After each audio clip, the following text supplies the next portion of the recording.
अच्छा ये बताइए कि आर्टिकल 370 हट गया, राम मंदिर बन गया, यूसीसी के प्रारूप भी सामने आने लगे, उत्तराखंड में यूसीसी बिल भी पास हो गया।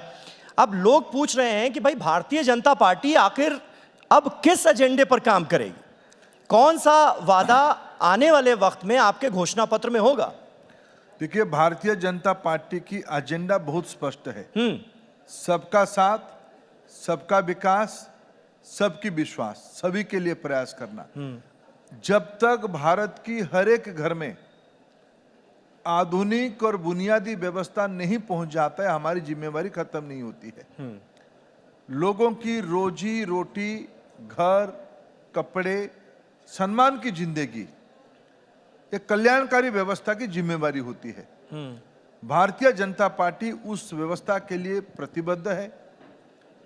14 में प्रधानमंत्री जी ने कहा था कि मेरे सरकार देश की महिला, युवा, गरीब, वंचित, दलित, आदिवासी, पिछड़ों के लिए समर्पित रहेगा, उनकी एम्पावरमेंट के लिए समर्पित रहेगा। आज तो 3 करोड़ लखपति दीदी की कल्पना हो रही है। नमो ड्रोन दीदी के नाम पे ड्रोन को एक इकोनॉमिक इंस्ट्रूमेंट बनाया जा रहा है। डिजिटल पब्लिक इंफ्रास्ट्रक्चर दुनिया में 50 है, उनमें से भारत में 19 हो चुका है। इसकी संख्या और कैसे बढ़ेगा? आधार हो, आभा हो, अपार हो, लोगों की जिंदगी को टेक्नोलॉजी के साथ जोड़ के कैसे आसान बनाया जाए, लोगों की सशक्तिकरण हो, एम्पावरमेंट हो, यही भारतीय जनता पार्टी की एजेंडा है। सिर्फ 370 राम मंदिर तो आस्था का विषय था, कुछ प्रशासनिक व्यवस्था तो हो गया है, लेकिन जब तक 2047 में भारत को विकसित बनाना, ये भारतीय जनता पार्टी की एजेंडा है, ये देश की एजेंडा है। लोगों की इकोनॉमिक एम्पावरमेंट करना, सोशल एम्पावरमेंट करना, सामाजिक न्याय प्रतिष्ठा करना, ये हमारी एजेंडा है।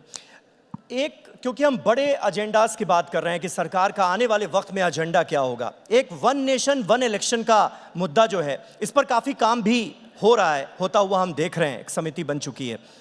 वन नेशन वन इलेक्शन का जहां तक सवाल है, संविधान के जो जानकार हैं वो ये कहते हैं कि भाई इसके लिए 3/4 बहुमत की जरूरत है, और अभी अगर मौजूदा स्ट्रेंथ की बात कर लें तो 539, उसके हिसाब से 3/4 यानी 404 होता है।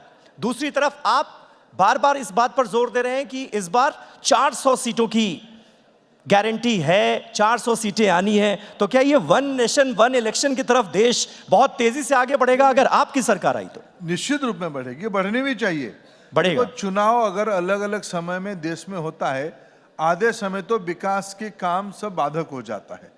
आचार संहिता के नाम पे विकास की काम ठप हो जाती है। देश इसको इंतजार नहीं करनी चाहिए। देश की नागरिकों को, देश की नई पीढ़ी को विकास की रफ्तार और तेजी से मिलनी चाहिए, उसको गति और मिलनी चाहिए। इसलिए जो जो प्रशासनिक सुधार की आवश्यकता है, शुरू में तो एक देश में एक ही चुनाव की परंपरा था। 50 के दशकों में जब पहला चुनाव हुआ तो यूनिफॉर्म चुनाव होता था लोकसभा और विधानसभा की। धीरे धीरे बहुमत के अभाव के कारण, मिली जुली सरकारों के कारण, दल बदल के कारण इसमें डिसरप्शन आई। अभी एक समय आया है देश की, लोग कहते थे कि वन नेशन वन टैक्स हो ही नहीं सकता है, one nation one identity number नहीं हो सकता, आधार हो गया है, जीएसटी लग गई है।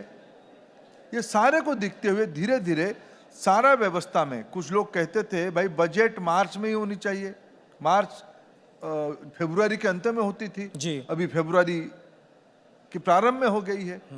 व्यवस्था बनाने से ही बदलता है, बदलती हुई व्यवस्था को सिर्फ स्वीकार करने से उसको दृष्टि नहीं कहा जाता है। प्रधानमंत्री नरेंद्र मोदी जी देश के लिए सोचते हैं, हमारी सरकार की स्वभाव में देश पहला है। तो वन नेशन वन इलेक्शन हो या फिर और बड़े मुद्दे, यानी संविधान में बदलाव से जुड़े बड़े मुद्दे, उसके लिए 400 से ज्यादा सीटों की जरूरत है, ये आप मानते हैं?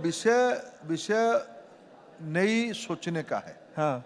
लोगों को ध्यान में रख के सोचने का है, समाज की निचले तबके को पहले ध्यान में रख के सोचने का है।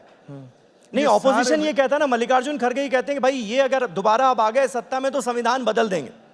देखिए उन्होंने संविधान रखा था क्या? 77 में, 74 में उन्होंने संविधान को पहली बार गला घोट दिया था। हाँ। जिन्होंने खुद ही संविधान को एलानिया गला घोटा था, इनकी कोई नैतिकता नहीं है कुछ कहने के लिए। बाकी खड़गे साहब ये भी तो कहते हैं अब की बार 400 पार, ये नारा तो उन्होंने ही शुरू किया है। हाँ। उनकी बात को बहुत क्या कहेंगे हम, बड़े नेता है।